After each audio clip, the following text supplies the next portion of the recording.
finding the tangent line to a parabola at a given point. In this video, we'll find the equation of the tangent line to the parabola y squared equals for x at the point 1, 2. First, let's understand the problem. We need to determine the equation of the line that just touches the parabola at the point 1, 2, meaning the line has the same slope as the parabola at that point. To find the slope of the tangent line, we need to differentiate the equation implicitly. Differentiating both sides of y squared equals for x gives 2y times d dx equals 4. Solving for d dx, we get d dx equals 1 divided by 2y. At the point 1, 2, the slope m is m equals 1 divided by 2 times 2, which equals 1.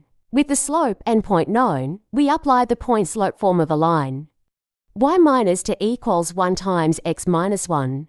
Simplifying this, the equation of the tangent line is y equals x plus 1. Finally, we plot this tangent line on the graph and highlight the point 1, 2.